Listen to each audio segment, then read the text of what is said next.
여러분 반갑습니다. 예, 우리 니나 스님 어서 오세요.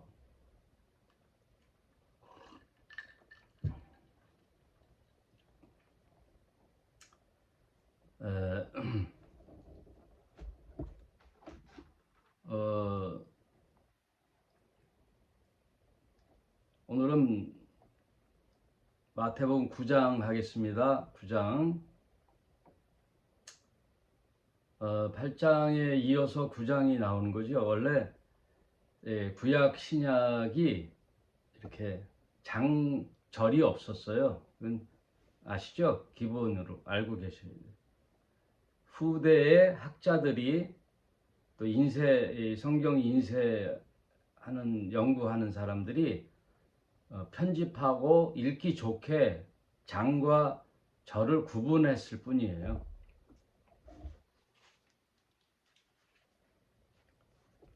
장절이 딱 원래부터 있는 게 아니라.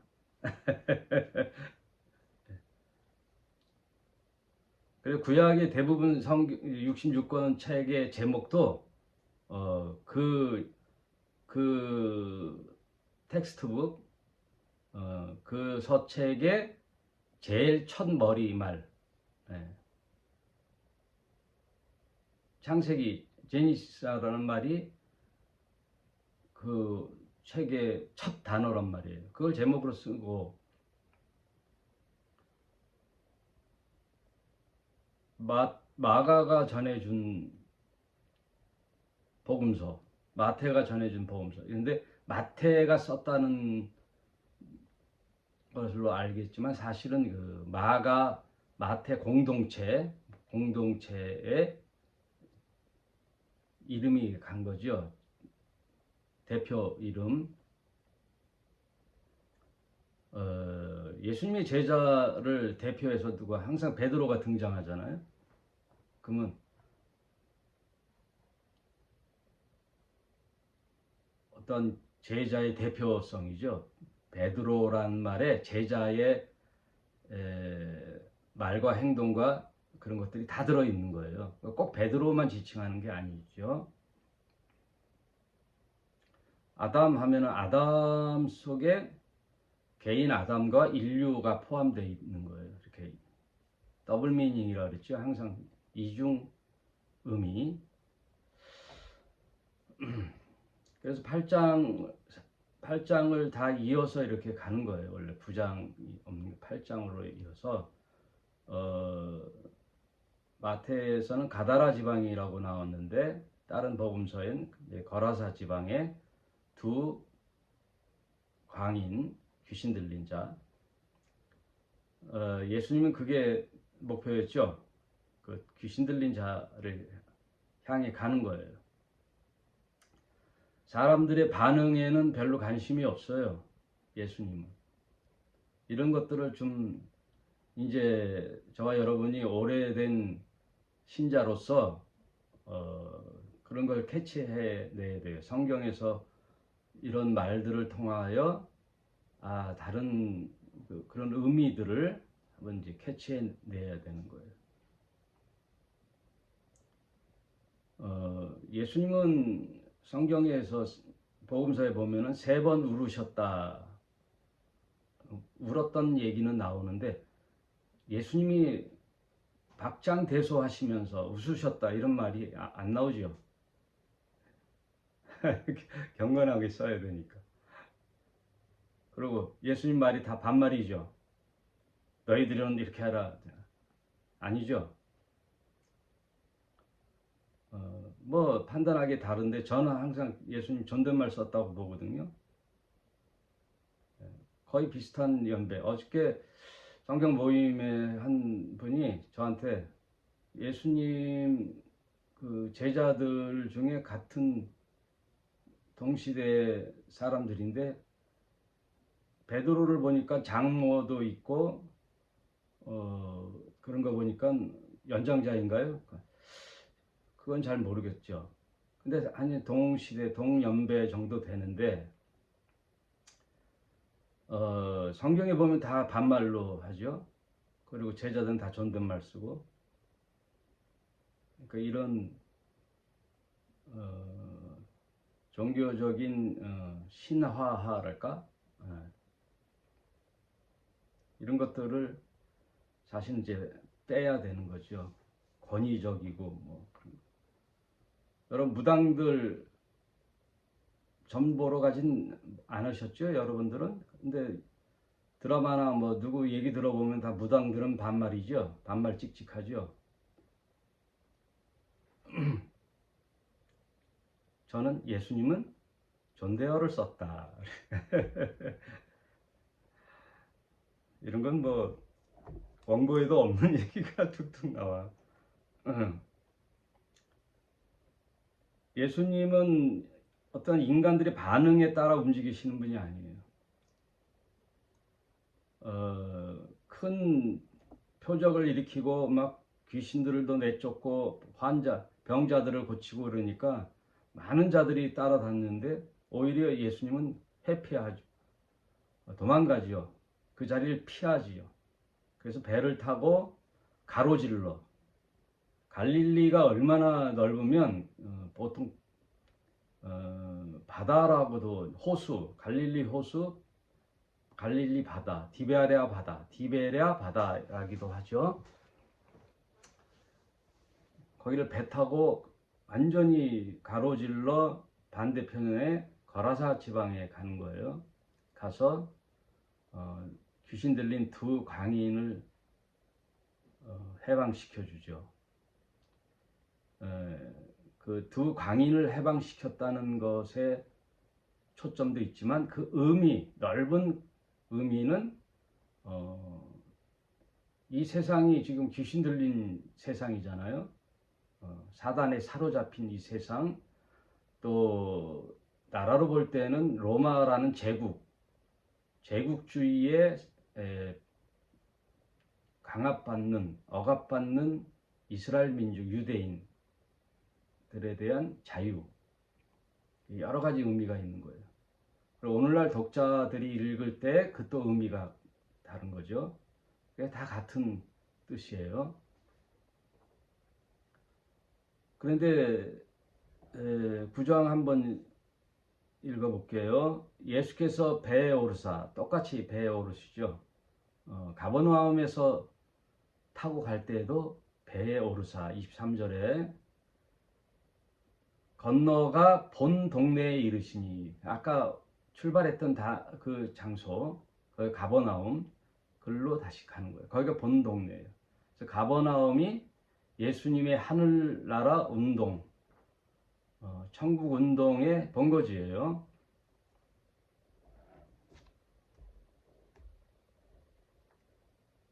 배에 오르사 본 동네에 이르시니, 이르자마자 침상에 누운 중풍병자가 나타나는 거예요.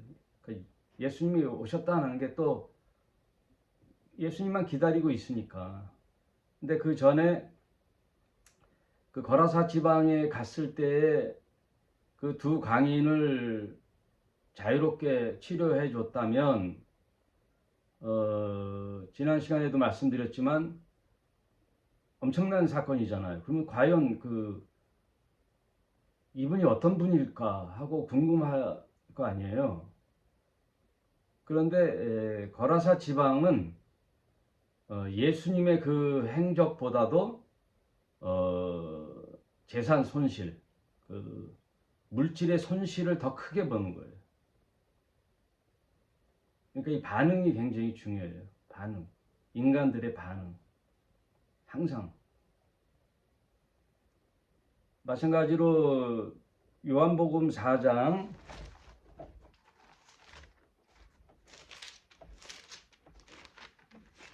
이런 것들이 딱 떠올라야 되거든요. 성경을 쭉 읽어왔었으니까.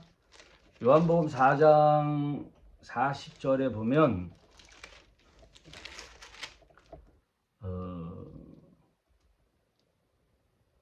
그 수가성 여인과 예수님이 대화 중에 내가 그리스도라 하니 물동이를 버려두고, 그러니까 수가성 여인이 그 우물가에 온 이유가 물 뜨러 왔잖아요.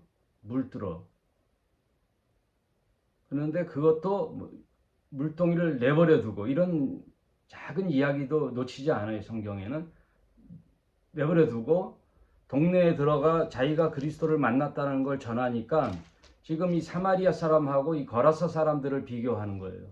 거라사 사람들은 물질이 손실을 보니까 그런 큰 이적도 사람을 살렸음에도 불구하고 그 동네를 떠나가기를 원하잖아요. 네, 지금 자본주의 사회의 행태와 똑같죠. 내가 손실을 본다? 전혀 요동이 없죠. 요한복음 4장 40절 사마리아인들이 예수께 와서 자기들과 함께 유하기를 청하니 거기서 이틀을 유하심에 예수의 말씀으로 인하여 믿는 자가 더욱 많아 그 여자에게 말하되 이제 우리가 믿는 것은 네가 말해서 믿는 게 아니라 이분이 친히 우리가 그의 말을 듣고 그가 참으로 세상의 구주이신 줄을 알미라 하더라. 이 두 가지 반응이 항상 나와요.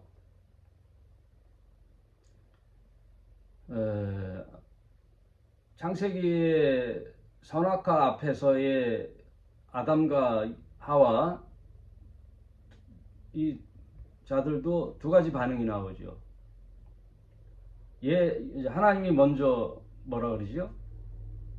동산에 있는 모든 과실은 내 임의대로 먹고 말 이게 아니라 내 임의대로 먹으라. 그러나 단 동산 중앙에 있는 선과 악을 분별하는 그 열매 과실만큼은 먹지 말라 라고 하나님 말씀하셨는데 그 말씀과 그 다음 사단이 와서 아담과 하와에게 하나님이 그렇게 말하더냐 하면서 또 어떤 정보를 제공하죠. 아니야.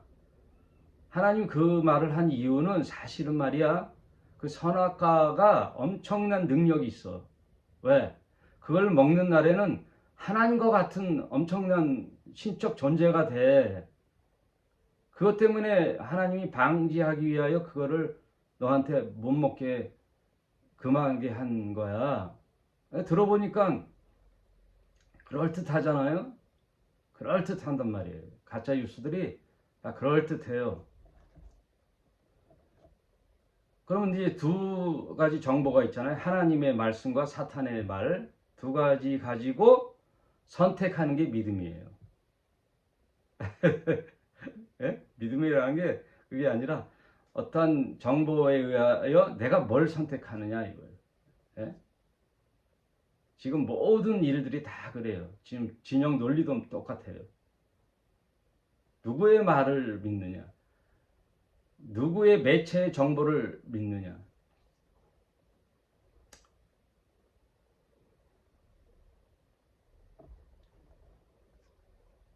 그리고 선택할 수 없는 자들은 하나님이 직접 개입하시죠.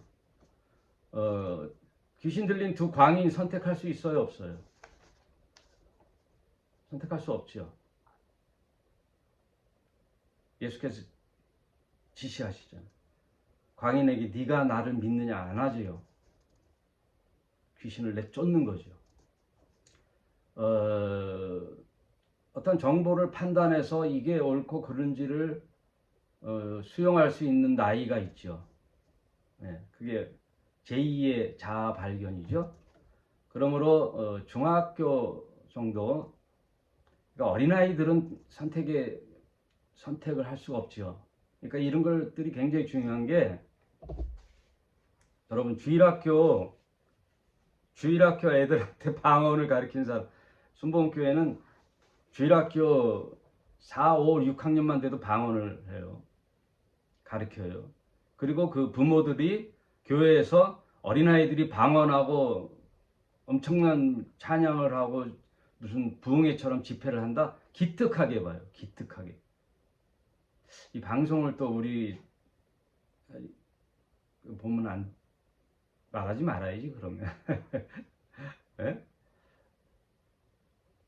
우리 조카 애도 어릴 때부터 교회에서 자라니까 태산을 넘어 험곡에 가도 이런 찬양 하잖아요. 그 찬양이 무슨 찬양이에요? 어른 찬양이잖아요. 그것도 권사님들이 좋아하잖아. 태산을 넘어 험곡에 가도. 그 찬양을 7살 애가 하니까 기특하잖아요. 아이고야 하고 교회 권사님들이 돈을 준단 말이에요. 용돈을 과자 사 먹으라고. 그러니까 애들이 이건 잘하나 보다 하고 계속 하는 거야. 애들이 어른 흉내내고 기도하고. 그래서 제 앞에 그 노래 했다가 혼났어요. 이놈의 가시나. 예? 애들은 동요를 불러야지. 그러니까 그 판단을 할 수 없는 아이들은 다 천국에 가요. 여러분, 제 이야기예요. 교리가 아니죠.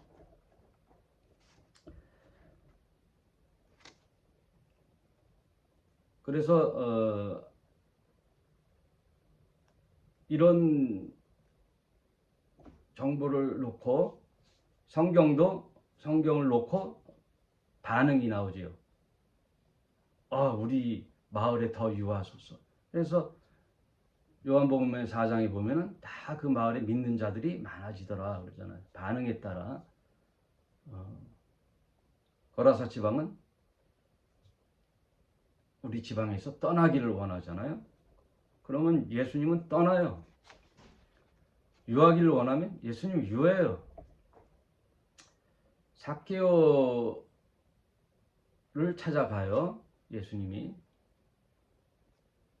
오늘 우연히 지나는데 뽕나무 위에서 웬 세리의 대표 세리장이, 그것도 키가 작은 세리장이 주님을 보고 있는 게 아니라 예수님이 이제 찾아가는 거예요. 그러면서 세리장도 그 예수님을 보길 원하고 어떤 그런 접목점, 거기서 예수님이 삭개오를 보고 삭개오야 내려와라 그러거든요. 삭개오야 내려와라.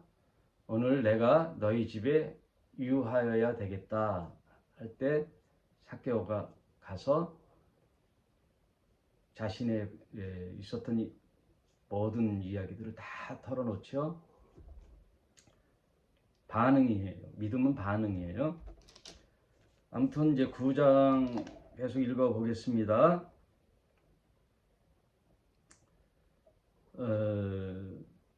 침상에 누운 중풍병자를 사람들이 데리고 오거늘 예수께서 저희의 믿음을 보시고, 개인의 믿음이 아니죠. 여러분, 이 백부장을 만났을 땐 백부장의 믿음이죠. 내 부하들도 내가 이래라 저래라 하면 다 복종하듯이 예수님 우리 집에 오실 필요 없습니다. 말씀만 하옵소서. 이거는 백부장의 믿음을 보는 거예요. 그 예수님이 놀라죠. 내가 이스라엘 땅에 이만한 믿음을 못 봤다. 근데 이 자는 이방인 백부장이네. 예수님 놀라셨죠. 그 백부장 개인의 믿음을 보시고 그 부하 종을 고쳐주시죠. 근데 여기에 중풍병자들은 중풍병자뿐만 아니라 그 다른 복음서에 보면은 사람이 움집돼 있으니까 들것에 들고 온 친구들이 어떻게 들어갈 틈이 없어요. 그래서 어떻게 했다 그랬죠? 그 지붕의 그 계단을 올라가 지붕의 기와장인지 뭐 스랍인지 몰라도 지붕을 뜯고 그 침상을 밧줄로 이렇게 내리는 거예요. 그러니 얼마나 이게 참 드라마틱한 거죠. 예수님이 많은 사람하고 이런저런 얘기하는데 천장이 갑자기 열리더니 거기서 침상이 쫙 내려와 봐요. 멋있죠? 그때 예수님은 중풍병자의 믿음을 보시고가 아니라 저희들의 믿음을 보시고 그 친구들이 같이 하나의 한 마음이 됐죠. 여기서 우리는 그 공동체의 위력이 있는 거예요. 힘.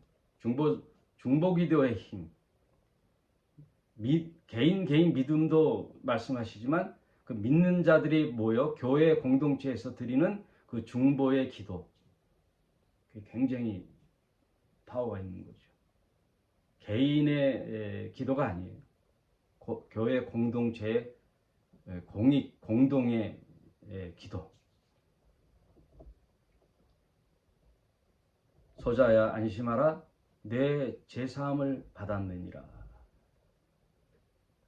예수님이 엄청난 얘기를 한 거예요. 그냥 중풍병자 얼마나 힘들었냐. 내가 너를 치료해 주마. 소자야 안심하라. 이제 깨끗해졌으니 집으로 돌아가라 해야 되는데 여기에 이상한 말을 하나 딱 하는 거예요. 이상한 말을 딱. 죄 사함을 받았느니라. 이 말을 딱 듣는 순간 한 사람이 거슬리는 말이 들리는 거죠. 어떤 서기관들이 속으로 이르되 이 사람이 참남하도다. 그러니까 중풍병자 고친 게 지금 중요한 게 아니에요. 죄의 문제를 건드린 게 화근이 되는 거예요. 이 사람 봐라. 치료하는 건 좋아. 근데 죄를 사해?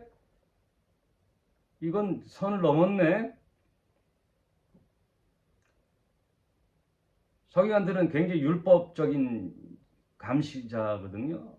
조금만 잘못된 꼬투리라도 있으면 가서 대제사장 그룹한테 밀고를 해가지고 이자를 이제 혹세무민한다 그래가지고 처형하려고 하는. 왜 그러냐? 다 밥그릇 싸움이거든요. 다 자기 밥그릇. 지금 자리 싸움. 위협받거든요. 민중들의 관심에 지금 어디로 쏠려요? 예수에게 쏠리거든요. 자기네들이 하지 못했던 것들을 하는데 굉장히 위협적인 존재들로 여겨서 거기 감시자들로 서기관들을 보냈단 말이에요. 근데 딱 걸려들은 거예요. 예수님이. 제사함 받는 그 얘기를 하는 거예요. 참남하도다. 참남하도다라는 말은 하나님의, 이 제사함은 하나님에 속한 거거든요. 하나님의 권위와 건세를 건드리는 거예요. 그래서 사실은 예수님 십자가의 처형이요, 유대법으로는 자신이 신의 아들이라 그러고 죄 사하는 권세가 있다라는 영모죄예요. 모반죄. 하나님 모독죄예요. 하나님 신에 대한 모독죄. 인간이 하나님이 하는 일을 한다느니 신의 모독죄로 걸려들고 그거를 빌라도에게 넘겼을 때에는 빌라도가 그거는 니네 종교 문제니까 니네들이 알아서 해라 하니까 그걸 거꾸로 로마의 직권을 폭동으로 제압하려고 하는 영모죄, 그러니까 반정부 단체 그걸로 엮어가지고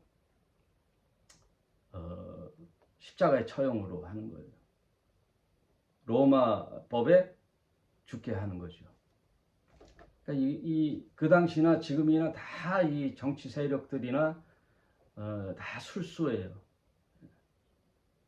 거짓이 거짓을 낳고 온갖 권모 술수를 통하여 인간들을 괴롭히고 민중들을, 백성들을, 국민들을 호도하고 무시하고 전혀 갈피를 못 잡게 하는 거예요. 지금도 난무해요. 지금도 난무해요.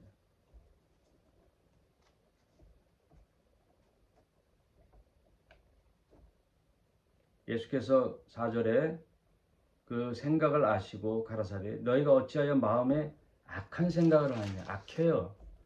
거라사 지방의 사람들이 악하죠. 예?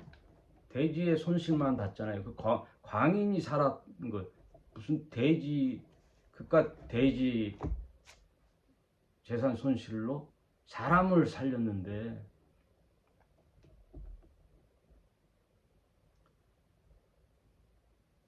정의로움이요 굉장히 상식적이에요. 사람 생명보다 물질을 중요시하는 세상이 되잖아요. 안 되는 거예요.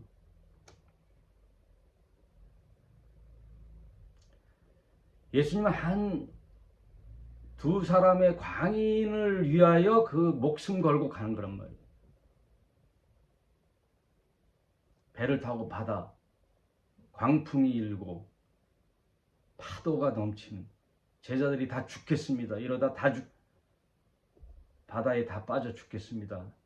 목숨 걸고 항해를 하는 거예요. 목숨 걸고 가는 거예요. 그러나 이 세상 사람들은 재산의 손실이 우선인 거예요. 재산의 손실.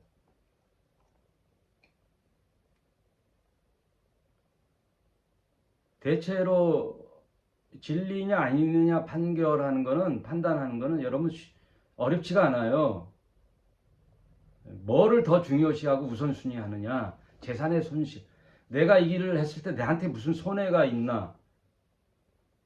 나한테 무슨 손해가 있나? 나의 재산에 큰 허비가 있겠네? 다 가짜예요. 다 가짜란 말이에요. 이단 사이비들 보세요. 다 재산을 형성하고 재산의 손실을 안 보죠. 다 사람을 이용해서 재산을 갈취하는 놈들이란 말이에요. 세상이 뭐 때가 다 됐다 그래가지고 재산을 다 팔아 교회에다 바쳐라, 어느 단체에 바쳐라, 다 이단 사이비 놈들이란 말이에요. 하여튼 교회에서도 헌금을 강조한다. 사이비일 가능성이 크단 말이에요.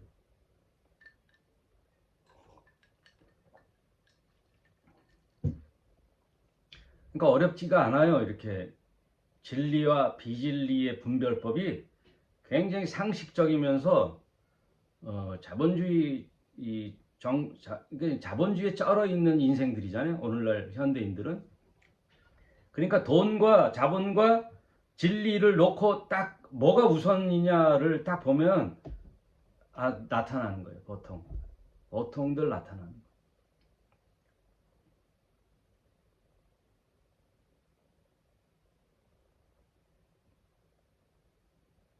그래서 돈을 목표로 사람을 수단으로 이용하면 다 거짓이요, 사입이요, 이단들이란 말이에요.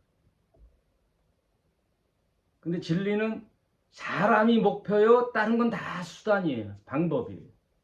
병 고치는 거, 뭐 의료행위, 자선 사업, 뭐라 그러지, 복지 이런 거 다 수단이고 사람 살리는 거란 말이에요. 사람 살리는 거. 네? 교회를 지으려면 엄청난 돈이 들어갔는데 교인들 괴롭히는 일이잖아요. 그걸 안 하는 거란 말이에요. 그게 바른 교회예요. 교회를 져서 성전이라고 하는 큰 교회를 져서 자기 가우다시 잡고 목사 가우다시 잡잖아. 목 딱 힘 들어가잖아. 저런 큰 교회 담임 목사 부흥했네, 성공했네. 그러나 그 신도들은 어때요? 죽을 맛이죠. 헌금 내야 되는데 안 낼 수도 없고, 장로인데 1억은 내야지. 권사인데 한 1,000만 원은 내야지. 그래가지고 다 장로 권사 임직 때 다 돈 내는 거예요. 딱 보면 알지 뭘 그걸. 그래도 뭐 어쩌고 저쩌고. 거기에 뭘 눌러 앉아 있어. 에? 형님, 그런 교회 뭐 뻔한 거지. 거기 뭐 뭘 보려고 거기 눌러 앉아 있어. 형님, 나오세요.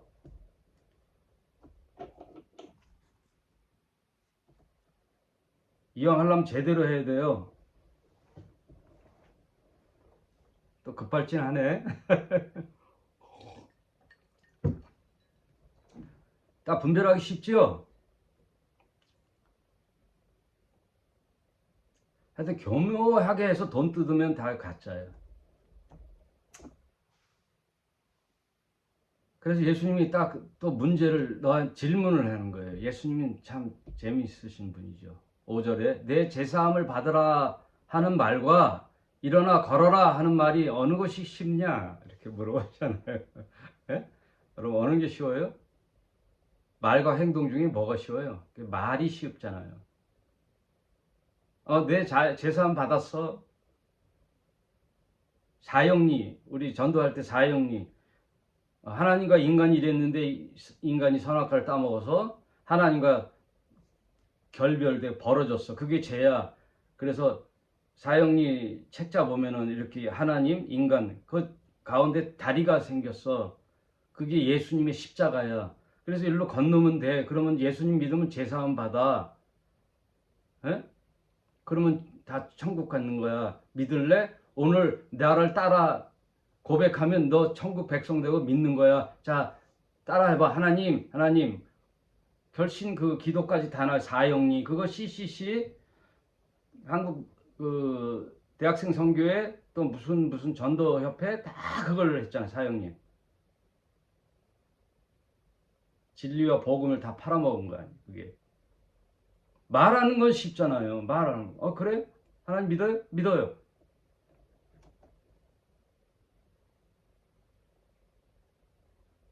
삶이 없는 거예요. 삶이.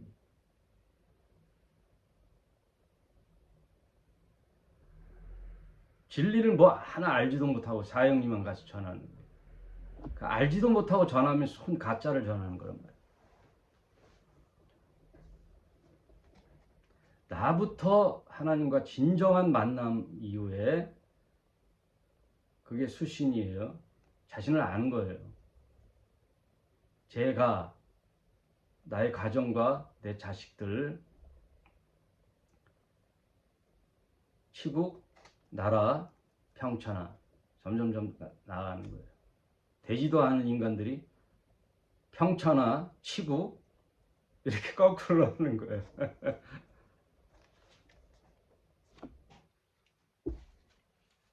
우리 노 교수님 시간 되면 나가세요. 픽업해야죠. 어차피 녹화해서 나중에 들어주셔도 되니까. 그러니까 뭐가 쉽냐? 말은 쉽다 이거예요. 그러나 중풍병자가 그 자리에서 낫게 하는 게 얼마나 어려워요. 그러나 인자가 세상에 죄 사하는 권세가 있는 줄 너희로 알게 하려 하노라 하시고 중풍병자에게 말씀하시되 일어나 내 침상을 가지고 집으로 가라. 이 말은 하나님이 예수님에게 죄 사하는 권세를 부여하셨단 말이에요. 이는 내 사랑하는 아들이 내 기뻐하는 자니 너희는 그의 말을 들으라 하고 하나님의 임무를 가지고 인간 되신 분은 예수님뿐이 없단 말이에요. 그래서 어제 또 서로 모임 갖고 얘기하는데 삼위일체에 대해서 되게 헷갈려 해서 서로 좀 토론을 하고 나눔을 했어요.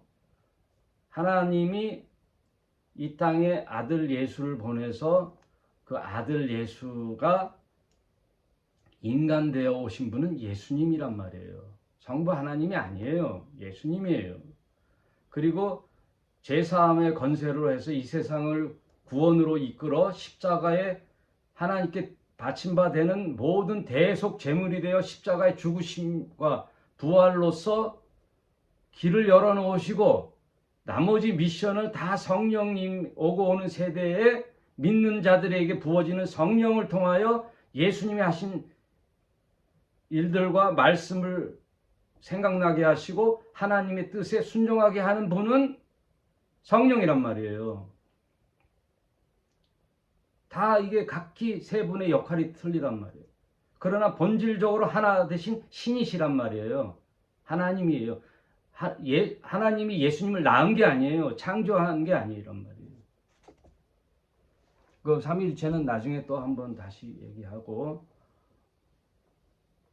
제사함의 권세를 가지고 이 땅에 오셨어요. 예수님이. 그래서 그 권세 있는 것을 표적으로 인간들이 알기 위하여 중풍병자도 고치고 소경을 고쳤다는 것은요. 창세 이후에 그런 기적을 행한 사람이 없어요. 소경의 눈을 뜨게 한 것은.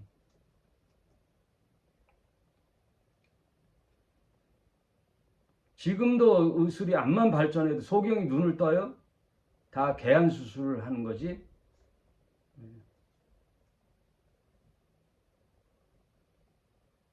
다른 복음서에 보면은 소경을 고칠 때 예수님이 진흙을 발라서 침을 이렇게 그 진흙이 수분이 있어야 이게 뭉쳐지잖아요. 해서 눈에다 발라주는 그 창조의 액션을 하시는 거예요. 마치 아담을 하나님이 빚으셔서 그 코에 생기를 붓는 그 창조의 액션을 예수님도 하시는 거란 말이에요. 그게 시그널이란 말이에요. 그리스도의 힘을 보여주시는 거란 말이에요. 그 표적들은 그분이 그리스도의 힘을 나타내게 해주시는 표적 이면에 또 사단이 뿌려놓은 그런 이 세상의 죄의 증상들이 육체의 고통으로 나타나잖아요. 그걸 치료해 주시는 거예요. 그러나 근본을 치료하시는 거예요. 예수님은. 여러분 정신병동의 병자들을 이 사람이 이제 더 이상 정신병자가 아니다 하고 퇴원시키는 그 방법이 뭐냐면 어떤 병실에 물을 틀어넣어요. 수도꼭지를 틀어놓는단 말이에요. 그래서 환자를 불러다가 의사가 저 물 좀 닦으라고 하면요. 지금 계속 그 환자는 마포로 물을 닦아요. 그래서 이 행동은 해요. 근데 계속 물은 흘러. 철철철 흘러면 또 닦아. 가보면 또 물 있죠. 계속 반복하는 거야. 이 사람은 퇴원 안 되네. 근데 어떤 사람은 닦다가 수도꼭지 보고 수도꼭지를 잠고 닦으면 이 사람이 이제 판단력이 있구나. 그 판단의 기준의 하나예요. 그게 예수님이 이 땅에 오셔서 그 죄의 증상들을 치료하시되 사망의 증상들을 치료하시되 아프고 병들고 죽는 거잖아요. 이건 사망의 증상들이거든요. 몇 번 설명했죠. 감기 걸리면 콧물, 기침, 재채기, 목 아픔, 두통 이런 거 증상들이 있듯이. 근데 근본을 치료하시는 예수님은 사단을 멸하러 오신 거란 말이에요. 이 근본 제공자의 원인이 뭐예요? 사단이잖아요. 그래서 예수님은 사단을 멸하러 오신 거예요. 그게 요한 1서인가 2서에 있어요. 사단을 멸하러 오셨다.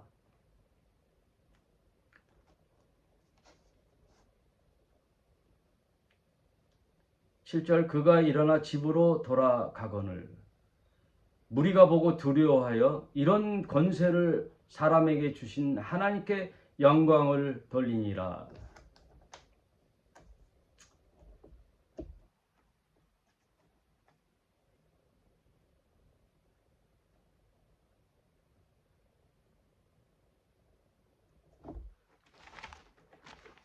마태복음 그래서 28장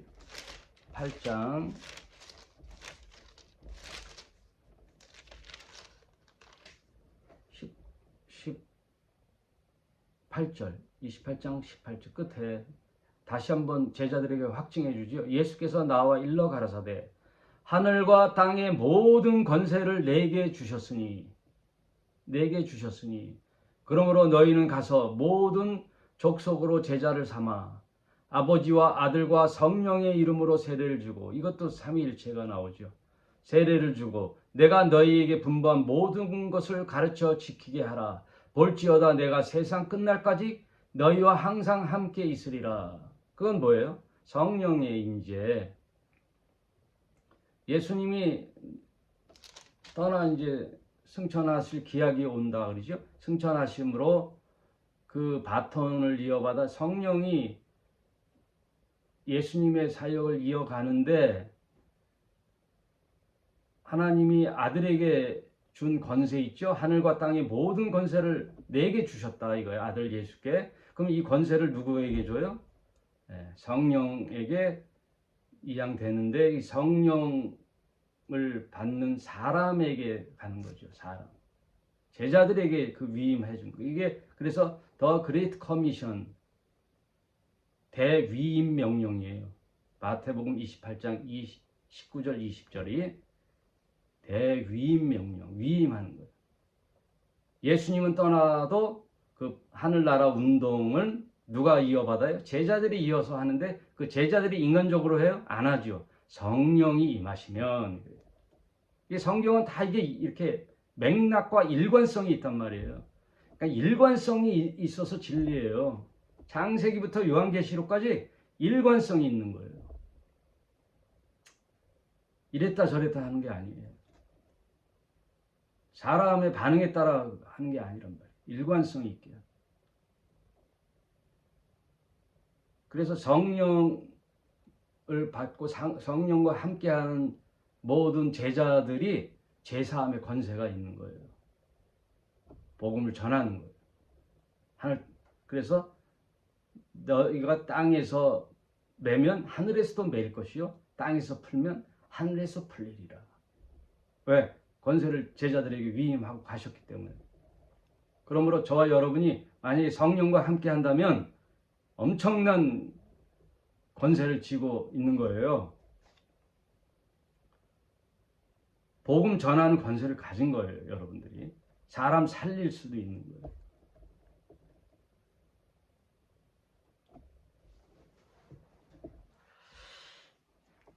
하나만 하고 마칠게요. 이런 일들이 그리스도가 오면 일어난다는 것들을 유대인들이 다 듣고 있었어요. 근데 그 그리스도가 나타나신 거예요. 사마리아 여인이 뭐라 그래요? 내가 그리스도를 만났다. 마을에 갔더니 다 그리스도이심을 보고 믿고 받아들이더라. 근데 이거는 이제 예수님 이사야 61장을 한번 볼게요. 이사야 61장. 장차 그리스도라는 메시아가 오면 이런 일들이 나타나는 걸 700년 전 이사야 선지자가 예언을 했어요. 근데 예언이 성취되잖아요, 예수님 때. 근데 굉장히 중요한 단서 하나가 있어요. 그걸 오늘 얘기하고 마칠게요. 61장 1절. 주 여호와 신이, 구약에는 다 신으로 나오는데 이건 성령이에요. 주 여호와의 신이 내게 임하셨으니 이는 여호와께서 내게 기름을 부으사 가난한 자에게 아름다운 소식을 전하게 하려 하심이라. 나를 보내사 마음이 상한 자를 고치고 포로된 자에게 자유를, 갇힌 자에게 노임을 전파하여 여호와의 은혜의 해와 우리 하나님의 신원의 날을 전파하여 모든 슬픈 자를 위로하되 하고, 이게 장차 메시아가 오면 이런 일들이 일어난다고 예언이 되어 있는데, 여기에 보면 놀라운 일이 여호와의 은혜의 해와 하나님의 신원의 날. 은혜는 해예요. 더 크죠. 신원은 날이에요. 어떤 지정한 날. 그것을 예수님께서 회당에 들어가서 이제 말씀하실 때 누가복음 한번 찾아볼게요. 누가복음. 예수님이 이 이사야 예언을 거론하시죠. 누가복음 4장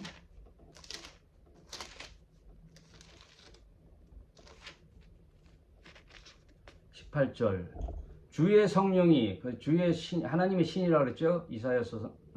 주의 성령이 내게 임하셨으니, 예수께, 이는 가난한 자에게 복음을 전파하게 하시려고 내게 기름을 부으사 나를 보내사 포로된 자에게 자유를, 눈먼 자에게 다시 보게 함을 전파하여 눌린 자를 자유케 하고 주의 은혜의 해를 전파하게 하려 하심이라.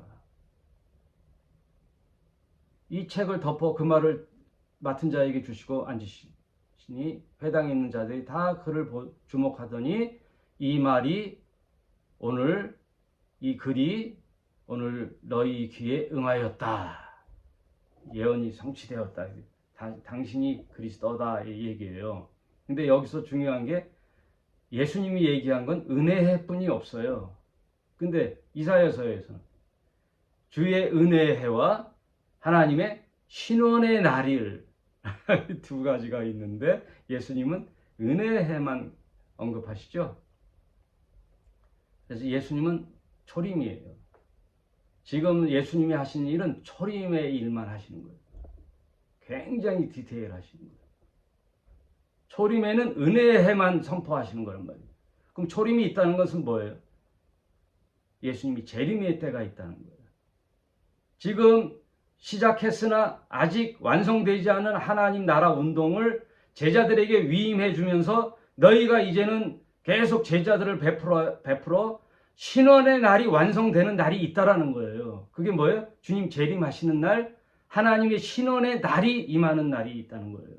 그러니까 이사야가 예언한 것은 예수님의 은혜의 해와 훗날 재림 예수님의 신원의 날의 완성을 예언하신 거고, 예수님은 그 하나의 일을 은혜의 해를 수행하기 위해서 오셨고, 완성은 성령을 통하여 신원의 날이 완성하는 날이 있다 이거예요.